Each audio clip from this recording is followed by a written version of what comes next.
పడింది కదా, ఇక దురదృష్ట దేవతే. నీకంటే అందగత్తెని పెళ్లి చేసుకోబోతున్నానని నీకు కుళ్ళు. నాకంటే అందగత్తె అని నాతో ఎందుకు పోల్చడం? చూస్తే అదిరిపోతావు. ఏ అడ్రస్ ఇచ్చిందా? ఫోటో ఇచ్చింది. ఏది ఆ దురదృష్టవంతురాల్ని చూపించు. ఒక నిమిషం. ఇదిగో ఇదే నా అదృష్ట దేవత.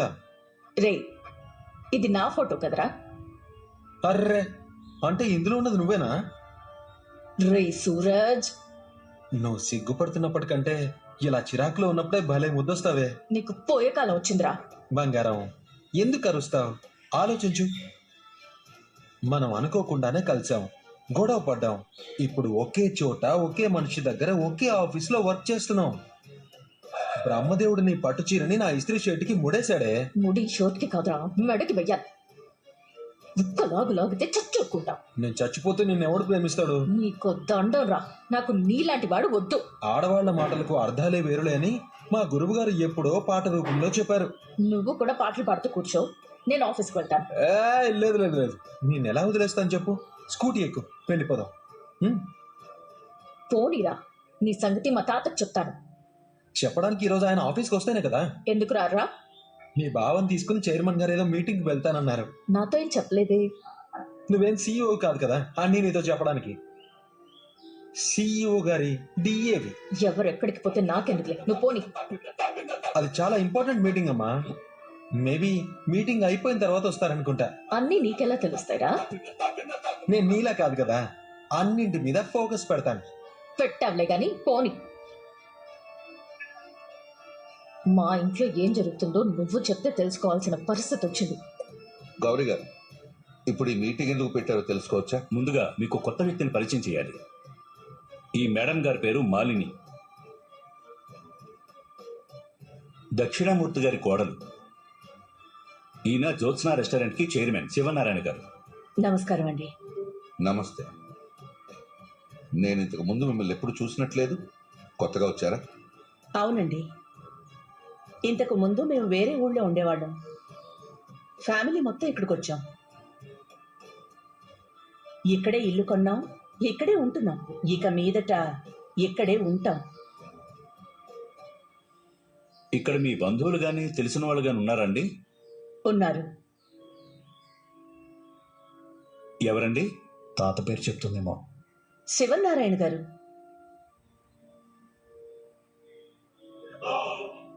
శివనారాయణ గారు మీ బంధువా?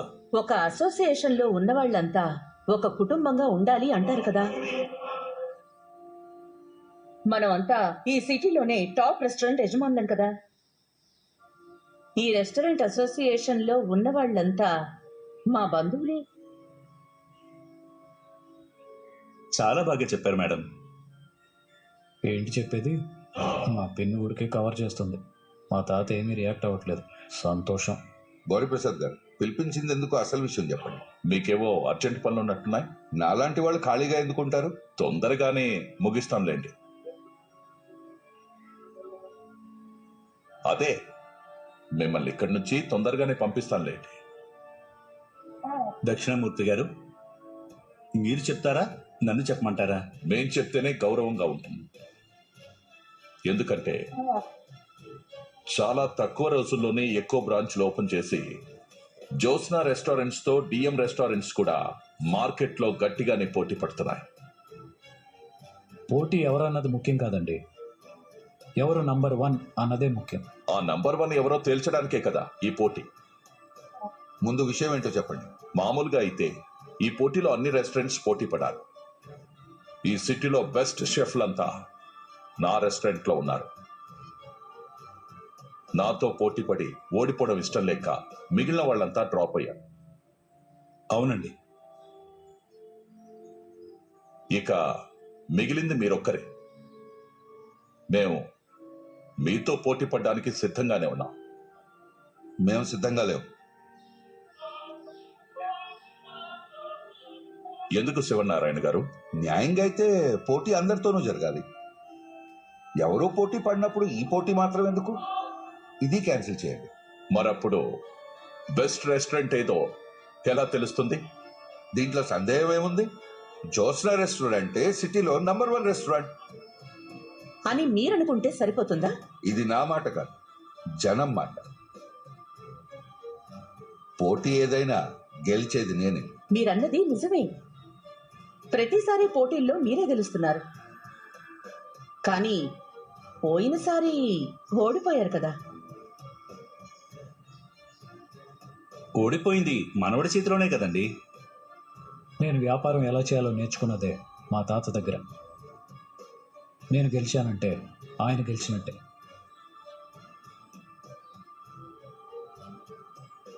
పైగా ఇప్పుడు సత్యరాజ్ రెస్టారెంట్ జ్యోత్స్నా రెస్టారెంట్లో భాగంగానే ఉంది. అప్పుడు మరి మీరు మాతో పోటీ పడొచ్చు. మిగతా వాళ్ళంతా ఈ పోటీలో లేనప్పుడు మనకి మాత్రం పోటీ ఎందుకు? మీరు చెప్పింది న్యాయంగానే ఉందండి.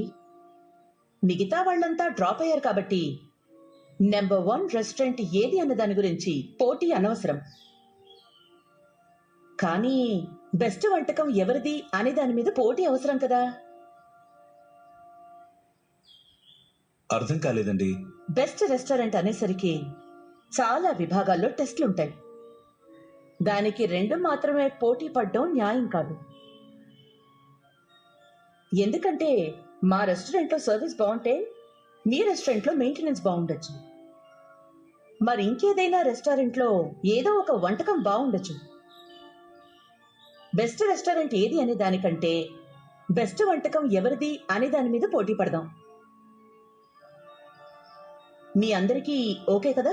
మాలిని గారు, మేమందరం ఏ రకంగానూ మీతో గాని శివనారాయణ గారితో గాని పోటీ పడాలి అనుకోవడం లేదు.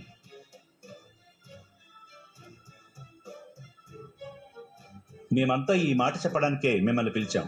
అయితే మేము శివనారాయణ గారితో పోటీ పడతాం. ఉత్తమ వంటకాలు ఎలా ఉంటాయో జనానికి తెలియాలి కదా. మేము పోటీకి సిద్ధమే అని చెప్పండి.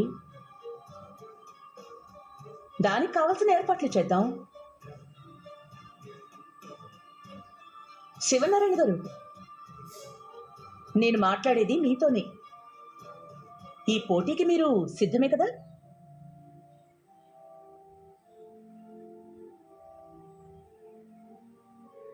మేము సిద్ధంగా లేము.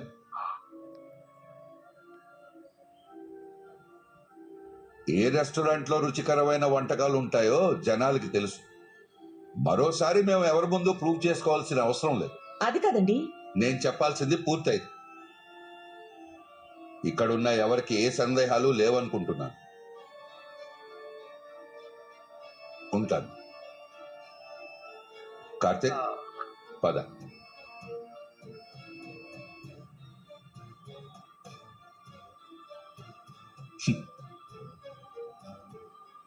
చాలా తెలివిగా తప్పించుకున్నాడు.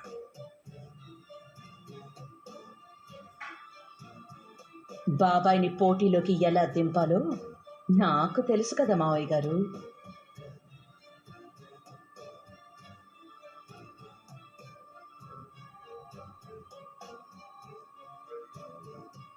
మేము శివనారాయణ గారితో పోటీ పడతాం. ఉత్తమ వంటకాలు ఎలా ఉంటాయో జనానికి తెలియాలి కదా.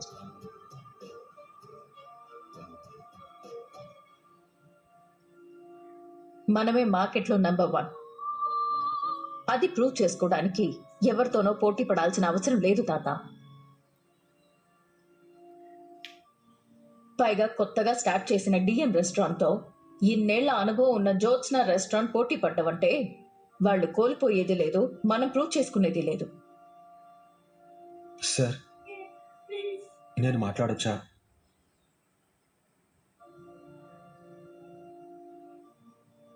మీరేమనుకోనంటే నేను మాట్లాడొచ్చా?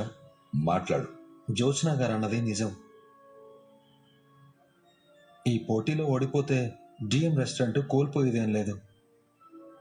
అలాగే ఈ పోటీలో గెలిస్తే జ్యోత్స్నా రెస్టారెంట్ అదనంగా సాధించేది ఏమీ ఉండదు. మహా అయితే ది బెస్ట్ అనిపించుకుంటుంది అంతే. జ్యోత్స్నా రెస్టారెంట్ అంటే ఆల్వేస్ ద బెస్ట్.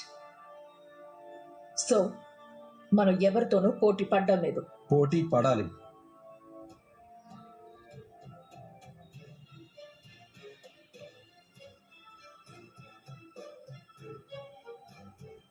అవును సార్, మీరు చెప్పిన దాని ప్రకారం డిఎం రెస్టారెంట్కి బెస్ట్ చెఫ్లు ఉన్నారని మిగిలిన వాళ్ళంతా పోటీలో నుంచి తప్పుకున్నారు.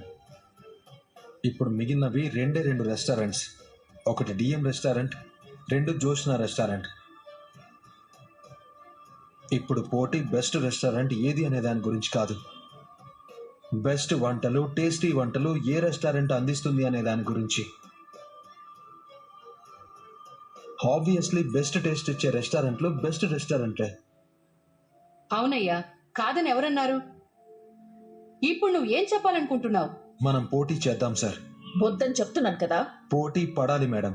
చైర్మన్ గారికి తెలీదా? నేను ఆయన గురించి ఆలోచించే చెప్తున్నాను. నీ లిమిట్స్ క్రాస్ చేసి మాట్లాడుతున్నావు.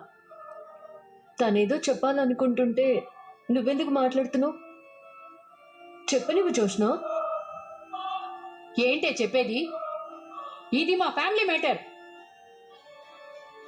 ఎవరు వేలు పెట్టవలసిన అవసరం లేదు. వారు మేము ఈ ఫ్యామిలీ, మా ఫ్యామిలీ అనే అక్షరాలతో అడ్డుకాడు కట్టాల్సిన అవసరం లేదు. అలా అయితే సూరజ్ పరాయివాడు కదా, బయటికి పొమ్మను. పరిజాతం, అందరినీ రమ్మన్నది నేను, అందరికీ జరిగింది చెప్పింది నేను. కంపెనీకి సంబంధించిన విషయాలు అది ఇక్కడ ఉన్న వాళ్ళందరూ నా వాళ్ళు, సూరజ్తో సహా.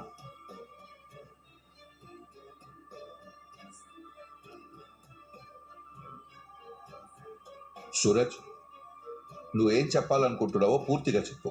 ఆల్రెడీ రెస్టారెంట్స్ని రన్ చేస్తున్న వాళ్ళంతా ఒక కొత్త రెస్టారెంట్ని చూసి పోటీ నుంచి తప్పుకుంటుంటే తెలియకుండానే దానికో గుర్తింపు వచ్చినట్టే. ఎప్పుడు ఓటమి ఎరగని జోష్నా రెస్టారెంట్కి డిఎం రెస్టారెంట్ పోటీ పడకూడదు. అయినా సరే పోటీకి సిద్ధపడ్డారంటే మిమ్మల్ని ఓడించగలమనే నమ్మకంతోనే కదా.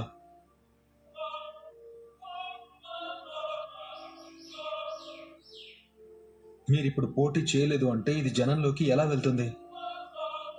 బయటి వాళ్ళ వరకు ఎందుకు, రెస్టారెంట్ ఓనర్స్ అసోసియేషన్నే తీసుకుందాం. వాళ్ళేమనుకుంటారు? ఓడిపోతామనే భయంతోనే మీరు ఈ పోటీకి. సూరజ్,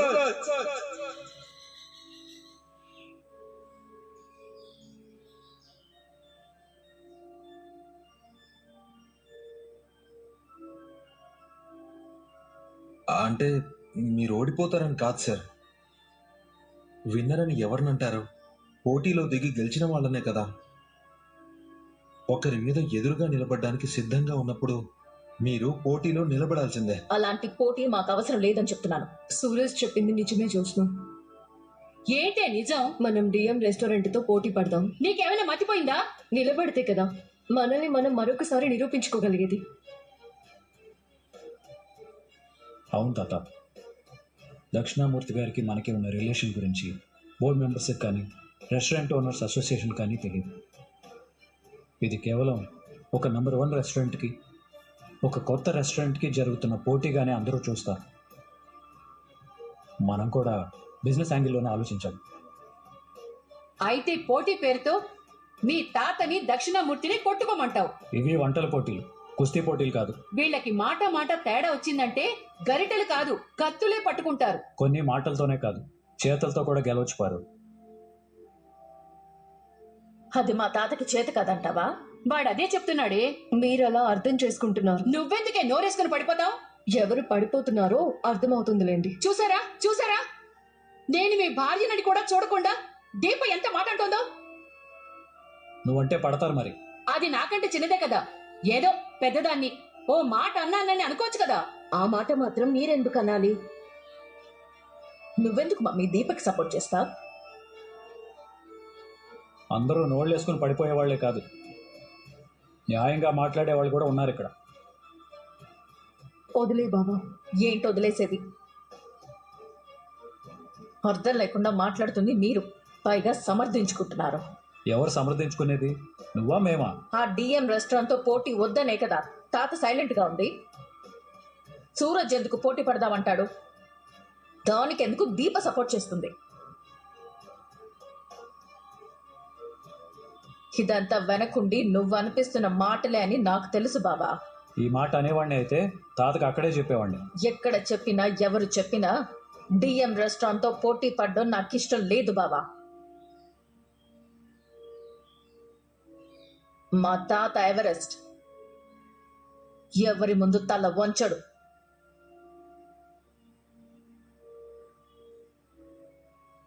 కార్తీక్, ఫోన్ రింగ్ అవుతుంది, ఎవరో చూడు.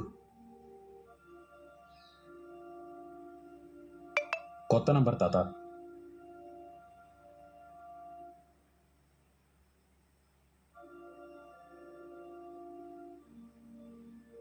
ఎవరు తాత? దక్షిణామూర్తి.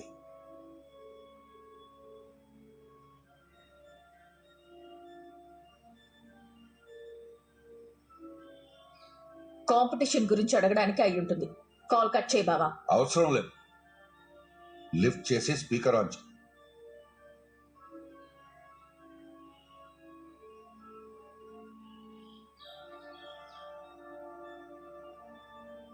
ముందుగా మాట్లాడితే నువ్వొక మెట్టు తగ్గినట్టు అవుతుందని ఆగిపోయావా మిత్రమా? మన మిత్రత్వానికి ఆప్తిగాలే కాదు, వర్ధంతిలు కూడా జరిగిపోయాయి. మిగిలింది శత్రుత్వం మాత్రమే. మనిషినంటూ గుర్తు పెట్టుకోవడానికి ఏదో ఒకటి మిగిలింది కదా. ఎందుకు ఫోన్ చేసావు చెప్పు.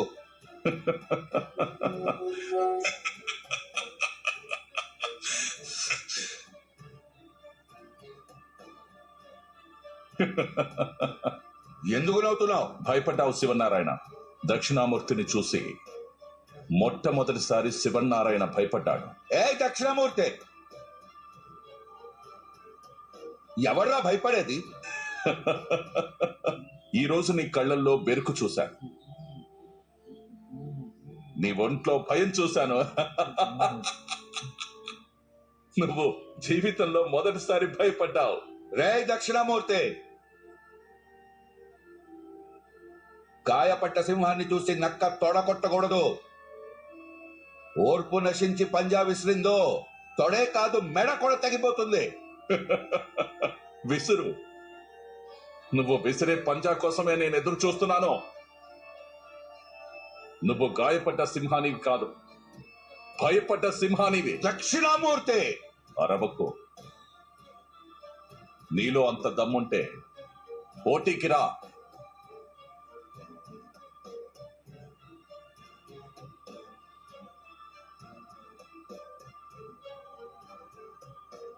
నీ భవిష్యత్తు నీకు మీటింగ్ లోనే కనిపించింది శివనారాయణ. పోటీ పడితే ఓడిపోతామని తెలిసే తెలివిగా అక్కడి నుంచి తప్పించుకున్నావు. తప్పించుకోలేదు, మనవన్ని అడ్డు పెట్టుకుని పారిపోయా. ఎవడ్రా పారిపోయేది? శివనారాయణ పేరులోనే వీరత్వం ఉందిరా. నేను కష్టపడి సంపాదించుకున్న నా ప్రతిష్టలో నా పౌరుషం ఉందిరా. ఎవరూ నన్ను చేపట్టుకొని తీసుకొచ్చి నంబర్ 1 స్థానంలో కూర్చోబెట్టలేదు. ప్రతి మెట్టు కట్టుకుంటూ వచ్చాను. నిజాయితీగా పనిచేశాను, న్యాయంగా గెలిచాను. భయపడ్డం, పారిపోవటం ఈ శివనారాయణకి తెలీదురా.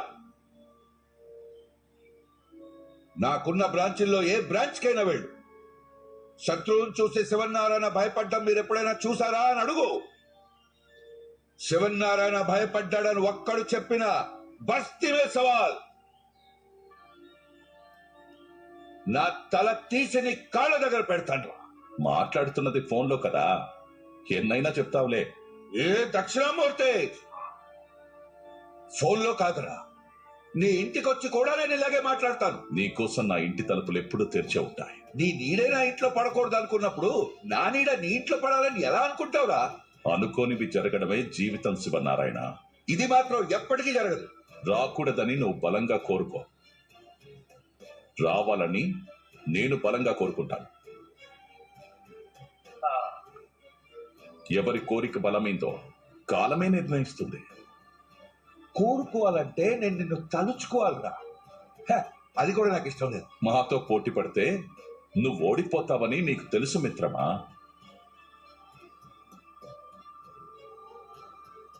అందుకే మాటలతో గారడి చేసి తప్పించుకునే ప్రయత్నం చేస్తున్నావు. మాటలు జాగ్రత్తగా రాని దక్షిణామూర్తి. నీకు పౌరుషం ఉంటే వచ్చి నాతో తలపడు శివనారాయణ. నేను నీతో పోటీకి సిద్ధం. నువ్వు సిద్ధమేనా?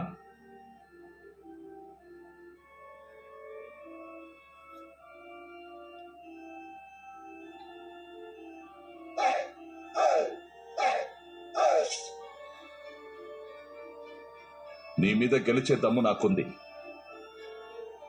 నన్ను ఓడించే దమ్ము నీకుందా? ఉంటేరా, మనిద్దరిలో ఎవరు గొప్ప పోటీలోనే తేల్చుకుందాం. పోటీలో తేల్చుకోవడం ఏంట్రా? మరోసారి మా మావయ్య గారితో అలా మాట్లాడేబట్టి ఊరుకునేదే లేదు. పెట్టే ఫోన్.